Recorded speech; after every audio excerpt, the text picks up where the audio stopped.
I did everything right. And yet why do I continue to feel so miserable? And funny enough, I see this exact same thing in my friends now. I realized to not lead a miserable life, I had to do one thing. I'm not even sure how to start this video, but I'm sitting here at the dike by the water. The sun has set. We are illuminated by a white screen, which I think actually adds a nice contrast for what we're about to dive into in this video. I'll start with some backstory. I'm just a normal dude who grew up. I never had to worry about food on the table, shelter. I had a stable family, and I was set up for success in every conventional metric, right? I was an Asian kid, right? And obviously my parents valued getting good grades, right? Stereotypes are true, right? Anyway, so I did well throughout all of my schooling, right? I did well in high school, albeit I grew up a very introverted, very shy, very socially awkward, very anxious, very afraid, people pleaser kind of kid. I was very obedient, right? People told me I should want this, so I listened. Oh, I should do that. People told me, oh, you'll be congratulated, you'll be rewarded if you listen to me, if you follow this. And I listened, right? Because I couldn't make up my own mind. I didn't even know what my own mind was. So I let other people influence the way I think. And fast forward, it wasn't until 2.5 years into uni that I realized how much this was affecting my life. Anyway, I won't jump ahead there yet, but let's continue with the story, right? So, high school, I got good grades, but I was a very shy, awkward, weird. I was a weird kid. Girls definitely found me extremely creepy because I was so, such a people pleaser. You know how when, you're such a people pleaser that people feel uncomfortable around you? Because it feels like you're not being authentic. It feels like everything you do is some attempt to please them so that you can get some kind of validation. Well, that's exactly how I behaved. And so I got bullied a lot. I tried to hang out with, the more popular kids, right? In order to try to boost my social status, my confidence, because that's how I thought at the time. That's how you would boost it, right? Lo and behold, a lot of the times I would just end up being the laughing stock of the whole group. And that only made my insecurities and my self-worth and my self-image even lower, right? And mind you, I was a chubby kid, right? And that's how I got it started in my fitness journey, in my lifting journey. But anyway, so I kept following the path. I got into a really good university, the one I wanted to go, and I got into a top program. And this was for exercise science. In the middle of university, I realized, after 2 years of grinding my balls off, to get admission into a graduate program, which I got into. But after I got in, I'm like, it hit me. It's like, what was I doing all of this for? It was like every time I achieved a goal, whether that was getting admission into the program or, working my way along the path that would promise me a steady job, a career with high growth opportunity, right? Climbing the corporate ladder, stuff like that, right? The traditional path. Every time I got close or I achieved one of those milestones, instead of feeling happy or excited, I felt relieved. Because the whole time of me chasing that goal felt like I was running away from something. And that something was the life that I deep down wanted, but was too afraid to admit to myself. It's so funny because what we desire the most deeply is also simultaneously the single biggest thing that we fear the most. And we will basically do anything to avoid facing that reality, to avoid facing that truth. Because why?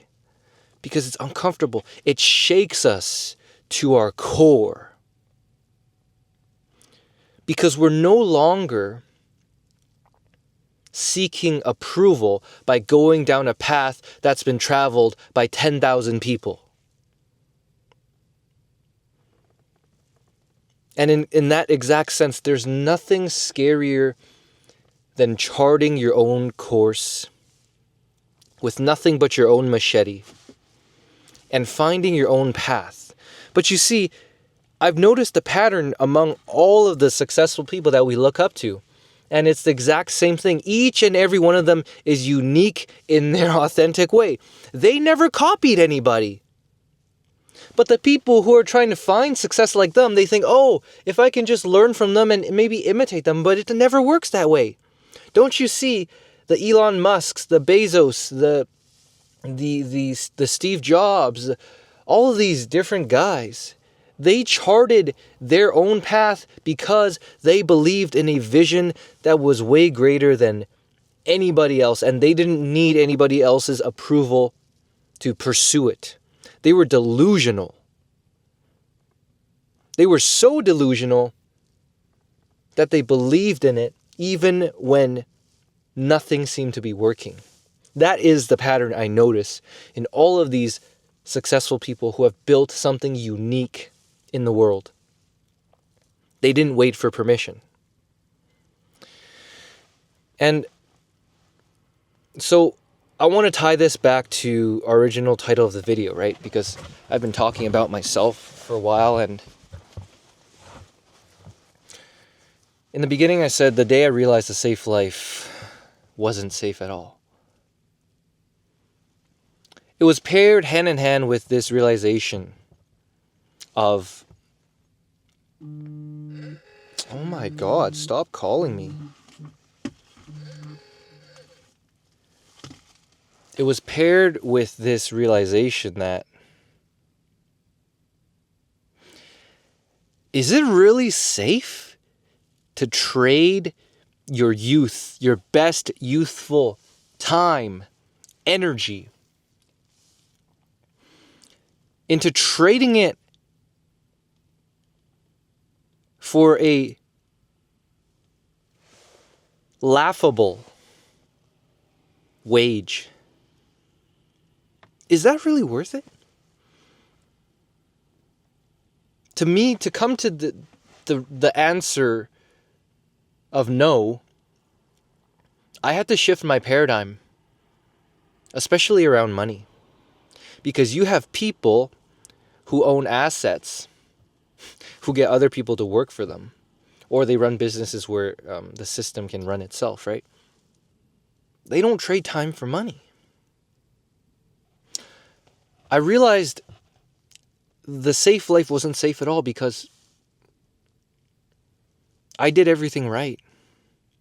And yet why do I continue to feel so miserable? Will I feel less miserable in 10 years' time when I've worked myself into a career which I never really liked? I just managed to convince myself that if I somehow managed to be, financially stable enough, then somehow that would make me happy. I realized to not lead a miserable life, I had to do one thing. And that one thing was to stop lying to myself. Of telling myself fake wants. Things that I didn't really want, but that I should want because society told me to, or that I rationalized to myself, oh, this is the safe path. This is the correct path. Although I was living my life doing everything right on paper, I was completely empty. My soul was dead. And funny enough, I see this exact same thing in my friends now, especially in the ones who are the most successful, working in the most cutting edge industries, AI, robotics, tech. They've achieved the dream life on paper. But man, when I look into his eyes, I'm like, where is the fire that I once knew inside of you, brother? You know, you once inspired me because of your adventurous spirit. And now all I see in you is like a zombie. I don't know who you are. You don't know who you are anymore. And when I saw that, each time he comes back, right, for a little break, little vacation, little escape, right, and I see him, and I get a glimpse of the life that I could have had. And that's exactly the thing. It's not a worthy trade.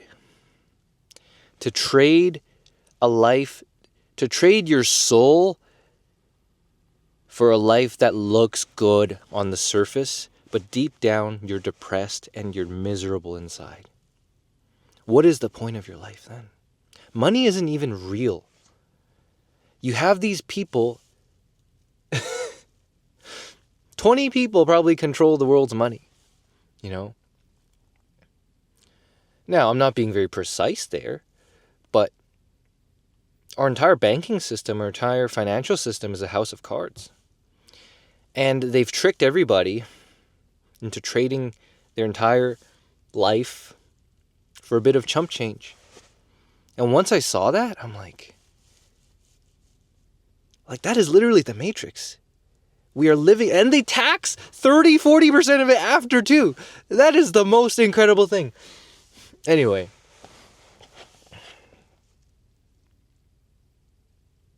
I had a lot of fears, right? The fear of disappointing my parents, the fear of not making money, the fear of judgment from other people, the fear of looking stupid, the fear of failure, the fear of being misunderstood. And all throughout my journey, I struggled with that, right? But I realized that to become the source of light, you have to just shine, regardless of your own fears, your own doubts. And I would say the deepest fear I had was I was afraid of being seen for who I really am. Without the mask, without the protection, without the false ego identity of, oh, I'm a software engineer at Amazon. But deep down, I'm really depressed. I decided, and I've discovered as I've lived truer to myself, is that I've become a very happy person. And it's not something that I can brag to people about. Because again, it's an inner quality that you develop rather than a trophy that you can display to people. But it shows up in the way that you show up to the world, to the day. Right? You become magnetic. In the most energetic way. There's just something about your soul, something about your fire. You carry something. People start to notice it in you. Women start to notice it. And a lot of them, this is really funny, right? Because I used to scare women away because I gave off really creepy vibes, right? I struggled with lust, I struggled with porn addiction, I struggled with low confidence, and porn was my escape to feel the validation that I could get at the highest level, which was like female sexual attention, right? I was so starved and like so starved of that, man. But in my day-to-day life, I was so uncomfortable in my own skin. I was a mirror, right? I made other people uncomfortable around me. Right? So I repelled women. But the funny thing, right? This is where I'm coming back to is I still make women uncomfortable, but in the opposite way. It's so funny. Right? Because women start to get intimidated by you. You know, you're like a little too confident, a little too sure of yourself, a little too happy, a little bit too, there's just something about your energy that's like a little too overflowing, you know? And most men don't have that. Because most men are just barely holding on. They don't really have a deep purpose. They don't really have a deep meaning. Most men are looking to money, to their body, to status, to their social status, to women to validate them. You know, I realized through years of being on this self-development journey that money, physique, looks, status, they have nothing to do with true confidence. True confidence is your ability to accept yourself the way that you truly are in your deepest core without any of those. Right? Because if your confidence can be taken away by money, by your body, by what a woman thinks of you, by what job you work, if your confidence can be taken away by any of those things, you never had true confidence in the first place. That was truly one of my breakthrough realizations about confidence. You know, you're sold, everybody is selling you that you need this body, you know, you need this strategy around women, you need, you know, this job, you need this career. You need to be this way in order to be okay with yourself. And that is the biggest crock of bullshit. Because when you realize nothing can take away who you really are at your deepest core, when you truly accept yourself and embrace who you really are, and follow a path that's authentic to you, you still feel the fear. You still feel the fear of judgment, right? The fear of rejection, the fear of failure, the fear of looking stupid.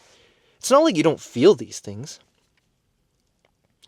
But the fear becomes smaller than the courage you develop because you realize the only way to a truly fulfilling life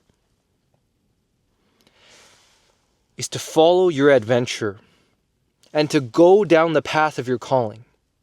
Now, I don't know what that looks like for you. When everybody truly lives in accordance with who they really are, and you discover that by going into your most uncomfortable emotions, right? What bothers you the most, what makes you most uncomfortable about your current life and your current situation is exactly where you need to look. And it is precisely there that we are most afraid to look because we would have to admit something or many things about ourselves that shatter, that kill the current identity of who we are. You know, this tattoo and this principle is exactly the principle I'm talking about, which I got tattooed to myself about 4 or 5 years back. It's hard to show because my sleeves are here, but the tattoo is In Sterculinis Invenitur, which is Latin. And I heard this from Jordan Peterson at the time. In filth it will be found. Put another way, the manure is what gives rise to the perfume of the rose. Shit is what gives rise to greatness. And you have to be willing to look inside your own deepest ugliness, your own deepest shit, in order to find what's there and transmute it and transform it and nurture it into a treasure, right? A seed grows in manure, it grows in shit, and it turns into a beautiful garden. Your emotions, your inner world, everything you've repressed about yourself is the exact same thing. All of your insecurities, all of your fears, all of your worries, all of the ways you dislike yourself, all of the ways you dislike life, anything that makes you uncomfortable, you have to look into deeper. What is the whole premise of psychological therapy? It's exposure, right? You get better and better at being exposed to the thing that you're afraid of until you're no longer afraid of that. Or maybe it's not that you're no longer afraid of it, but that your courage becomes greater than your fear of it, right? If you just take it a super easy example, right? If you're afraid of elevators, it's like, well, okay. And I'm sure I heard this from Jordan Peterson a few years ago, right? But it's like, okay, well, can you look at an elevator, right? If it's too much, it's like, can you look at an image of an elevator, right? Maybe you can't even do that, right? Maybe you can only look at it for half a second, right? And then you start looking at it longer. You start holding the uncomfortableness inside your mind without needing to run away. Then maybe you can approach a real elevator in a real building, right? You might peek around the corner and look at it. I know this analogy I'm giving might seem a little silly, but I promise you, everything you want out of life is the exact same process.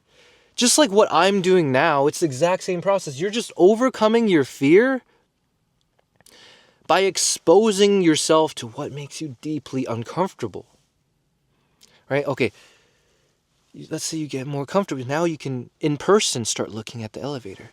Okay, can you approach it, right? Can you press a button? Can you step in it? Oh my God, just for half a second and then we'll walk out, right? So it's that progression, right? You know, among the things that I'm trying to get at in this video, what am I trying to get at? Is you owe it to yourself. It's like the happy life, the good life. And again, I'm speaking all of this from my own experience, from what I've experienced anecdotally. Because I genuinely have become I was a genuinely miserable person. Despite doing everything right. And there's a lot more to my story, but we only covered this snippet, right? But we'll uncover more in the upcoming videos. I was a genuinely miserable person. Until I started to have the delusional audacity to speak my own mind, to practice what I preach, to be a man of my own word, to trust myself. That's the biggest thing. Because the less you trust yourself, the less action you will have the courage to take. Because if an idea comes to your head and oh my God, that's a life-changing idea, but you do nothing about it, you just keep scrolling, and it's like, oh yeah, but maybe later, right? You weaken yourself every single time you do that. We all know deep down the things that we're afraid of the most. For each of us, it's different. Is it starting to go to the gym consistently? Is it quitting your job or getting your resume together in order to find a better one? Is it dropping out of your school degree because you're genuinely fed up? Is it you struggle around women, right? Why does a relationship never work? Why does it always turn to shit? Why have I never experienced a healthy, genuinely divine, loving relationship? Whatever your problem is, or maybe it's porn, like me, right, in the past. Your struggle with lust. Whatever your struggle is with, it's like the more time you can give yourself, to see it for what it is. And have moments like this, for example. When I was really sad, back in the day, I used to also drive out to the dike, and it might be like 1 a.m., 2 a.m., and I would just sit in my car, and, maybe I'd cry. It's funny, looking back on it, I don't even recognize that person anymore because I'm like fundamentally different. But I'm pretty sure some days I would cry. I just couldn't figure it out, right? It's like, why was I so sad? Why was I so unhappy? Why couldn't I figure it out, right?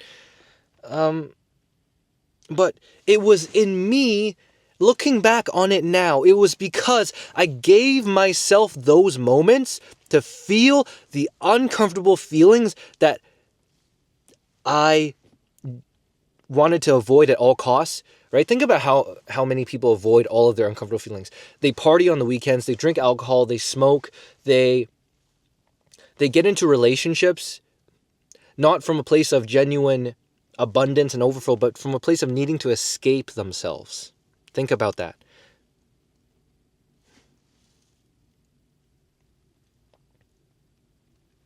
Think about how often people seek things because they want to avoid feeling the pain and discontentment that's really underneath it. And so they cover it up with substances, with the relationships, with jobs, with careers, with overworking, with being a workaholic, right? That was one of my problems as well. I was a workaholic. I've always been an ambitious person, but I just channeled it in a way that fucked me up, And another realization along the way was I realized no matter how productive I was or how much I worked, it would never get me to happiness because I myself wasn't a happy person. I was working myself, overworking myself, workaholicizing myself from a place of lack, from a place of unhappiness, from a place of discontentment with myself. And it wasn't until I shifted that I started to produce work that was from a state of joy rather than from a state of discontentment.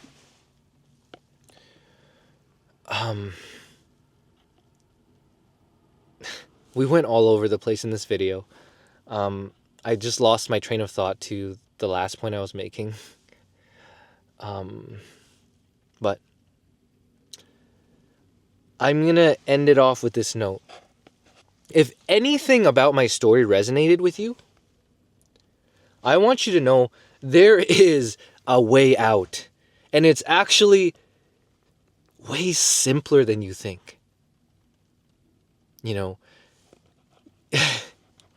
For years, you think it's like this complicated thing. You have to figure this out and that out and that out.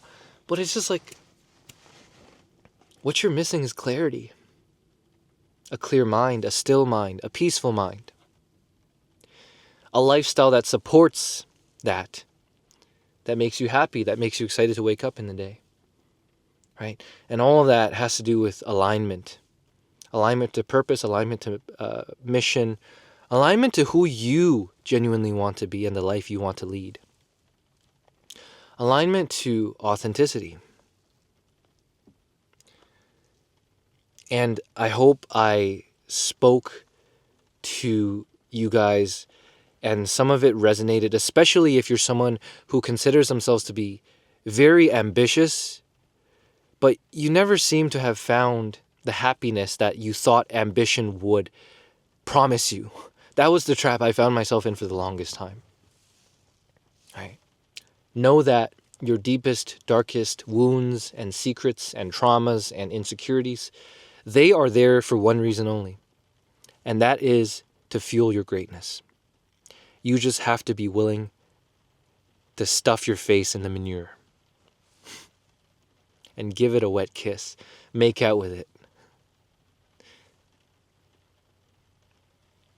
I'm going to leave it there. Hope you enjoyed this one. This was like a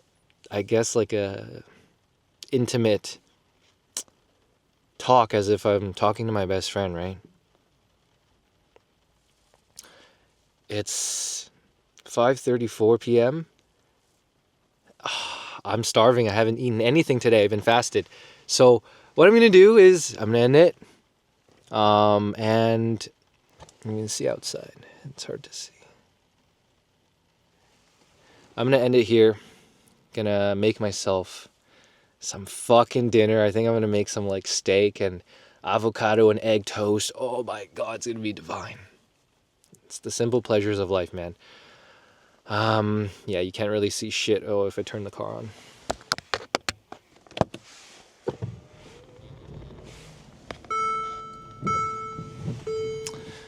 Anyway, okay.